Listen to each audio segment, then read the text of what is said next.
അപ്പോൾ നമ്മൾ അടുത്ത യാത്രയ്ക്ക് വേണ്ടിയിട്ട് വണ്ടിയിലൊരു പോർട്ടബിൾ ബെഡ് സെറ്റ് ചെയ്യാനുള്ള പരിപാടിയിലാണ്. ഫ്ലൈവുഡിൽ ചെയ്യാമെന്ന് വിചാരിച്ചു. കഴിഞ്ഞ യാത്രയിൽ ഞാൻ ഉപയോഗിച്ചിരുന്നത് എയർബെഡാണ്. വണ്ടിയുടെ ബാക്കിൽ ഇടാൻ പറ്റുന്ന ടൈപ്പ് എയർബെഡും അതേപോലെ തന്നെ ടെൻറ്റുമാണ് നമ്മൾ ഉപയോഗിച്ചിരുന്നത്. എയർബെഡ് ആകുമ്പോൾ എന്താ വെച്ചാൽ നമുക്ക് ഇടയ്ക്ക് പഞ്ചർ കാര്യങ്ങളൊക്കെ വരും, എയർ ലീക്കിൻ്റെ പ്രശ്നം വരുന്നുണ്ട്. കുറച്ച് ലോങ് ടൈമിൽ നമുക്കൊരു പോസിബിൾ അല്ല. കുറച്ച് ദിവസത്തിനൊക്കെ 1-2 ദിവസത്തിനൊക്കെ ഉപയോഗിക്കുന്ന പോലെ ലോങ് ടൈമിൽ കുറച്ച് ബുദ്ധിമുട്ടുണ്ടായിരുന്നു. അപ്പോൾ അതുകൊണ്ട് ഇപ്രാവശ്യം പ്ലൈവുഡിൽ ചെയ്യാമെന്ന് വിചാരിച്ചു. നമ്മളേതായാലും ഒരു ഇൻ്റർനാഷണൽ ട്രിപ്പ് പോകാൻ വേണ്ടിയിട്ടുള്ള ഒരുക്കങ്ങളാണ് ഈ കാണുന്നത്. അപ്പോൾ എല്ലാവരും ഫോളോ ചെയ്ത് സപ്പോർട്ട് ചെയ്യുമെന്ന് പ്രതീക്ഷിക്കുന്നു.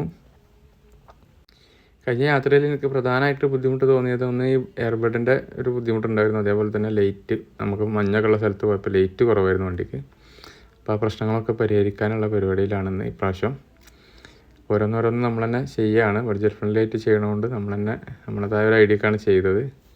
ലൈറ്റും കാര്യങ്ങളൊക്കെ ചെയ്തിട്ടുണ്ട്. അതേപോലെ ഇങ്ങനെയാണ് നമ്മളൊരു അവസാനത്തെ ഒരു ഫിറ്റ് വന്നിട്ടുള്ളത്. ഫൈനലല്ല, ഇതിൽ ഇനി റെക്സിൻ വർക്കും കാര്യങ്ങളൊക്കെ വരാനുണ്ട്, ഒരു സപ്പോർട്ട് കാര്യങ്ങളൊക്കെ ചെയ്യാനുണ്ട്. അത് കഴിഞ്ഞിട്ട് അതിൻ്റെ വീഡിയോ ഞാൻ ചെയ്യുന്നതായിരിക്കും. അപ്പോൾ എല്ലാവരും ഫോളോ ചെയ്ത് കൂടെ ഉണ്ടാവുമെന്ന് പ്രതീക്ഷിക്കുന്നു. Thank you guys.